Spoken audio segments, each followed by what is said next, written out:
Imagine a people struggling under the weight of poverty, colonial oppression, and cultural disconnection. Out of this soil of hardship, a powerful spiritual movement took root in Jamaica. A movement that would inspire pride, defiance, and global recognition. This is the story of the birth of Rastafari, a journey of prophecy, belief, and resilience. To understand the roots of Rastafari, we must first return to early 20th century Jamaica. The country was still under British colonial rule. For the majority of Black Jamaicans, life was marked by economic hardship, limited opportunities, and racial inequality. The scars of slavery were still visible, not only on the land, but in the collective memory of the people. Amid this struggle, a hunger for identity and self-worth began to grow. People longed for connection to Africa, their ancestral homeland. Out of this yearning, voices of resistance and hope began to rise. One of the loudest voices belonged to Marcus Messiah Garvey. Marcus Garvey was a Jamaican activist and visionary leader. He called for Black unity, economic empowerment, and a return to Africa. His movement, known as the Universal Negro Improvement Association, spread across the Caribbean, the United States, and Africa itself. Garvey often spoke about the coming of a Black king in Africa, who would signal the dawn of liberation for people of African descent. Though the exact wording of his prophecy has been debated, the message was clear. Look to Africa for the redemption of the Black race.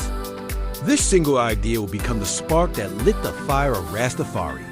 In 1930, Rastafari Makonnen was crowned Emperor of Ethiopia. He took the name Haile Selassie I, meaning Power of the Trinity.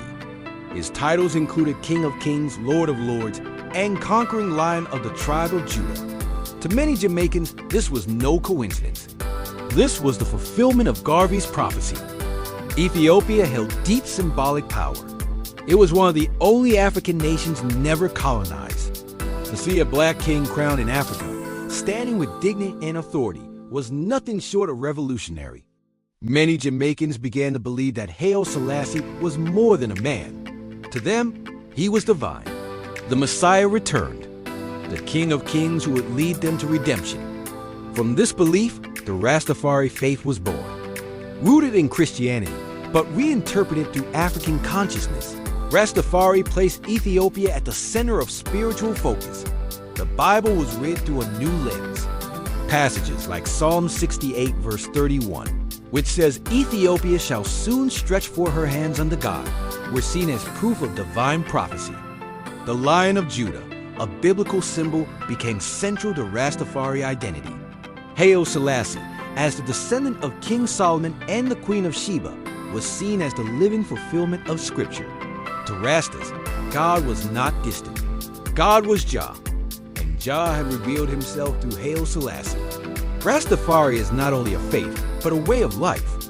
Its beliefs extend into how one eats, lives, and relates to the world. One core practice is idle living. This emphasizes natural, pure foods. Many Rastas adopt plant-based diets, avoiding processed or chemically altered meals. Idle is not only about health, but about spiritual clarity and respect for life. Another defining feature is the wearing of dreadlocks. Inspired by the biblical Nazirite vow and symbolizing the mane of the Lion of Judah, dreadlocks are seen as a covenant with Jah. They are also a symbol of resistance against oppression and Western norms. Reasoning sessions are another pillar of Rasta life. These are communal gatherings where people reason together, sharing wisdom, scripture, and chants. These sessions often include the use of ganja, or cannabis, which is regarded as a sacrament. Far from being recreational, ganja is seen as a tool for meditation, spiritual insight, and connection with Jah. Through these practices, Rastafari became a culture of resistance, dignity, and spirituality. Though it began as a small grassroots movement in Jamaica, Rastafari grew to influence the world. Its message spread through music, especially reggae. Songs carried the voice of struggle, hope, and liberation far beyond the shores of Jamaica. No figure embodied this message more than Bob Marley. Through his lyrics, the Rastafari faith reached millions. He sang of redemption, of African pride, of faith in Jah. His music transformed Rastafari from a local movement into a global cultural force. Rastafari also inspired fashion, language, and politics. It offered a new lens for understanding identity and history. For many, it became a spiritual anchor in a changing world. Today, Rastafari continues to thrive. It is not a monolithic movement, but a diverse one. Groups such as the Nyabingi Order, the Bobo Ashanti, and the 12 Tribes of Israel each interpret the faith in unique ways. Despite differences, they share common ground in their reverence for Haile Selassie, their emphasis on African identity, and their call for spiritual liberation.